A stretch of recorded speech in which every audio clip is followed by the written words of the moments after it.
ओम नमः शिवाय।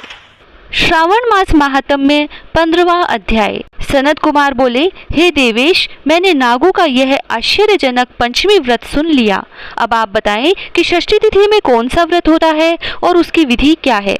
ईश्वर बोले, हे विपेंद्र, श्रावण मास के शुक्ल पक्ष में षष्ठी तिथि को महामृत्यु का नाश करने वाले सुपोदन नामक शुभ व्रत को करना चाहिए। शिवालय में अथवा घर में ही प्रयत्न पूर्वक शिव का पूजन करके सुपोदन का नैवेद्य उन्हें विधि पूर्वक अर्पण करना चाहिए। इस व्रत के साधन में आम्र का लवण मिलाकर शाक और अनेक पदार्थों के नैवेद्य अर्पित करें। साथ ही ब्राह्मणों को वायन प्रदान करें। जो इस विधि से व्रत करता है उसे अनंत पुण्य मिलता है। इस प्रकरण में लोग एक प्राचीन कहानी सुनाते हैं जो इस प्रकार से है। प्राचीन समय में रोहित नाम का एक राजा था। काफी समय बीतने के बाद भी उसे पुत्र रत्न की प्राप्ति नहीं हुई। तब पुत्र की अभिलाषा में उस राजा ने अत्यंत कठोर तप किया। ब्रह्मा जी ने राजा से कहा, तुम्हारे प्रारब्ध में पुत्र नहीं है। लेकिन तब भी पुत्र की लालसा में वह राजा अपनी तपस्या से जरा भी विचलित नहीं हुआ। इसके बाद राजा तपस्या करते करते संकटग्रस्त हो गए। तब ब्रह्मा जी पुनः प्रकट हुए और कहने लगे, मैंने आपको पुत्र का वर तो दे दिया है, लेकिन आपका यह पुत्र अल्पायु होगा। तब राजा तथा उनकी पत्नी ने विचार किया कि इससे रानी का बांझपन तो दूर हो जाएगा, संतानहीनता की निंदा तो नहीं होगी। कुछ समय बीत जाने के बाद ब्रह्मा जी के वरदान से उन्हें पुत्र की प्राप्ति हुई। राजा ने विधि पूर्वक उसके जात कर्म आदि सभी संस्कार किए। दक्षिणा नाम वाली उस रानी व राजा ने अपने पुत्र का नाम शिवदत्त रखा। उचित समय आने पर भयभीत चित्त वाले राजा ने पुत्र का यज्ञोपवीत संस्कार किया, किंतु राजा ने उसकी मृत्यु के भय से उसका विवाह नहीं किया। तदंतर 16वें साल में उनका पुत्र शिवदत्त मृत्यु को प्राप्त हो गया। तब ब्रह्मचारी की मृत्यु का स्मरण करते हुए राजा को बहुत चिंता होने लगी, क्योंकि जिन लोगों के कुल में कोई ब्रह्मचारी मर जाए तब उनका कुल खत्म हो जाता है और वह ब्रह्मचारी भी दुर्गति में पड़ जाता है। तब सनत कुमार बोले, हे देव देव, हे जगन्नाथ, इसके दोष निवारण का उपाय है या नहीं? यदि उपाय है तो अभी बताएं, जिससे दोष की शांति हो सके। ईश्वर बोले, यदि कोई स्नातक अथवा ब्रह्मचारी मर जाए तो अर्क विधि से उसका विवाह कर देना चाहिए। इसके बाद उन दोनों ब्रह्मचारी तथा आक को परस्पर संयुक्त कर देना चाहिए। अब अर्क विवाह की विधि सुनो। मृतक के गोत्र आदि का नाम लेकर देश काल का उच्चारण करके कर्ता कहे कि मैं मृत ब्रह्मचारी के दोष निवारण हेतु वैसर्गिक व्रत करता हूँ। सर्वप्रथम स्वर्ण से अभुदैक करके अग्नि स्थापन करके आघार होम करके चारों व्राहुतियों ओम भूव ओम स्वः ओम मह से हवन करना चाहिए। इसके बाद व्रत अनुष्ठान के उत्तम फल के निमित्त व्रतपति अग्नि के स्पांदनार्थ विश्व देवों के लिए घृत की आहुति डाले। उसके बाद स्विष्ट कृत होम करके अवशिष्ट होम संपन्न करे। पुनः देश काल का उच्चारण करके इस प्रकार बोले, मैं अर्क विवाह करूंगा। उसके बाद स्वर्ण से अभुदय कृत्य करके अर्क शाखा तथा मृतक की देह को तेल तथा हल्दी से लिप्त करके पीले सूत से वेष्टित करें और पीले रंग के 2 वस्त्रों से उन्हें ढक दें। इसके बाद अग्नि स्थापन करें और विवाह विधि में प्रयुक्त योजक नामक अग्नि में आघार होम करें। वह अग्नि के लिए आज्य होम करें। उसके बाद चारों व्याहुतियों से ओम भूव ओम स्वः ओम मह बृहस्पति तथा कामदेव के लिए आहुति प्रदान करें। पुनः घृत से स्विष्ट कृत होम करके संपूर्ण हवन कर्म समाप्त करें। उसके बाद आग की डाली तथा मृतक के शव को विधि पूर्वक जला दें।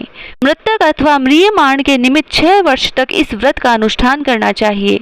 इस अवसर पर 30 ब्रह्मचारियों को नवीन कोपिन वस्त्र प्रदान करना चाहिए और हस्त प्रमाण अथवा कान तक लंबाई वाले दंड तथा कृष्ण मर्ग चर्म भी प्रदान करना चाहिए। उन्हें चरण पादुका, छत्र, माला, गोपी चंदन, प्रवाल मणि की माला तथा अनेक आभूषण समर्पित करने चाहिए।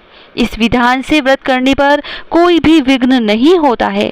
ईश्वर बोले, ब्राह्मणों से यह सुनकर राजा ने मन में विचार किया कि यह अर्क विवाह तो मुझे गौण प्रतीत होता है, मुख्य नहीं, क्योंकि कोई भी व्यक्ति मरे हुए को अपनी कन्या नहीं देता है। मैं राजा हूँ, अतः मैं उस व्यक्ति को अनेक रत्न तथा धन दूंगा जो कोई भी इसकी वधू के रूप में अपनी कन्या प्रदान करेगा। उस नगर में एक ब्राह्मण था। उस समय वह किसी दूसरे नगर में गया हुआ था।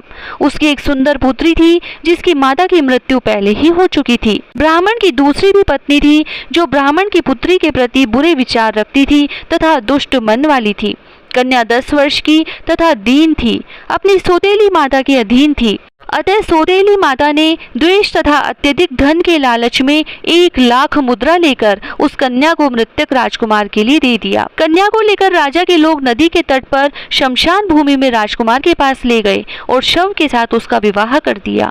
इसके बाद विधान पूर्वक शव के साथ कन्या का योग करके जब वे जलाने की तैयारी करने लगे तब उस कन्या ने पूछा, हे सज्जनों, आप लोग यह क्या कर रहे हैं?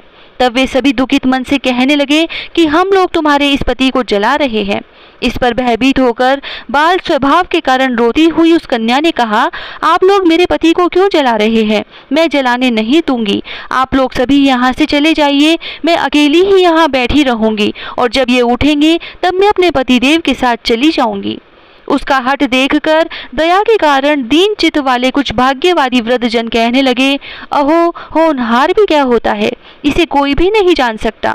दीनों की रक्षा करने वाले तथा कृपालु भगवान न जाने क्या करेंगे। सौत की पुत्री का भाव रखने के कारण सौतेली माता ने इस कन्या को बेचा है, अतः संभव है कि भगवान इसके रक्षक हो जाएं। अतः हम लोग इस कन्या को व इस शव को नहीं जला सकते। इसीलिए सभी को अच्छा लगे तो हम लोगों को यहाँ से चले जाना चाहिए। परस्पर ऐसा निश्चय करके वे सब अपने नगर को चले गए। बाल स्वभाव के कारण यह सब क्या है इसे ना जानती हुई भय से व्याकुल वह कन्या एकमात्र शिव तथा पार्वती का स्मरण करती रही। उस कन्या के स्मरण करने से सब कुछ जानने वाले तथा दया से पूर्ण हृदय वाले शिव पार्वती शीघ्र ही वहां आ गए। नंदी पर विराजमान उन तेज निधान शिव पार्वती को देखकर उन देवों को न जानती हुई भी उस कन्या ने पृथ्वी पर दंड की भांति पड़कर प्रणाम किया। तब उसे आश्वासन प्राप्त हुआ कि पति से तुम्हारे मिलने का समय अब आ गया है। तब कन्या ने कहा कि मेरे पति अब जीवित नहीं होंगे। उसके बाल भाव से प्रसन्न तथा दया से परिपूर्ण शिव पार्वती ने कहा कि तुम्हारी माता ने सुपोदन नामक व्रत किया था, उस व्रत का फल संकल्प करके तुम अपने पति को प्रदान करो। तुम कहो कि मेरी माता के द्वारा जो सुपोदन नामक व्रत किया गया है उसके प्रभाव से मेरे पति जीवित हो जाएं। तब कन्या ने वैसा ही किया और उसके परिणाम स्वरूप शिवदत्त जीवित उठ खड़ा हो गया। कन्या को व्रत का उपदेश देकर शिव तथा पार्वती अंतर्ध्यान हो गए। तब शिवदत्त ने उस कन्या से पूछा, तुम कौन हो और मैं यहाँ कैसे आया? तब उस कन्या ने उसे वृत्तांत सुनाया और सुनाते सुनाते रात हो गई। प्रातः होने पर नदी के तट पर गए लोगों ने राजा को वापस आकर कहा कि हे राजन, आपका पुत्र व पुत्रवधू नदी के तट पर स्थित है। विश्वस्त लोगों से यह बात सुनकर राजा बहुत खुश हुआ। वह हर्ष भेरी बजवाते हुए नदी के तट पर गया। सभी लोग प्रसन्न होकर राजा की प्रशंसा करने लगे। वे बोले, हे राजन, मृत्यु के घर गया हुआ आपका पुत्र पुनः लौट आया है। इस पर राजा पुत्र वधू की प्रशंसा करने लगे और बोले कि लोग मेरी प्रशंसा क्यों कर रहे हैं? प्रशंसा के योग्य तो यह वधू है। मैं तो भाग्यहीन तथा अधम हूँ। धन्य और सौभाग्यशालिनी तो यह पुत्र वधू है, क्योंकि इसी के पुण्य प्रभाव से मेरा पुत्र जीवित हुआ है। इस प्रकार अपने पुत्र वधू की प्रशंसा करके राजा ने दान तथा सम्मान के साथ श्रेष्ठ ब्राह्मणों का पूजन किया और गांव से बाहर ले जाए गए मृत व्यक्ति के पुनः ग्राम में प्रवेश कराने से संबंधित शांति की विधि को ब्राह्मणों के निर्देश पर विधि पूर्वक संपन्न किया। हे वत्स, इस प्रकार मैंने आपसे यह सुपोदन नामक व्रत कहा। इसे 5 वर्ष तक करने के अनंतर उद्यापन करना चाहिए। पार्वती तथा शिव की प्रतिमा का प्रतिदिन पूजन करना चाहिए और प्रातःकाल आम के पल्लवों के साथ चरु का होम करना चाहिए। साथ ही नैवेद्य तथा वायन अर्पित करना चाहिए। मनुष्य यदि व्रत की बताई गई इस विधि के अनुसार आचरण करे तो वह दीर्घजीवी पुत्र प्राप्त करके मृत्यु के बाद शिवलोक को जाता है।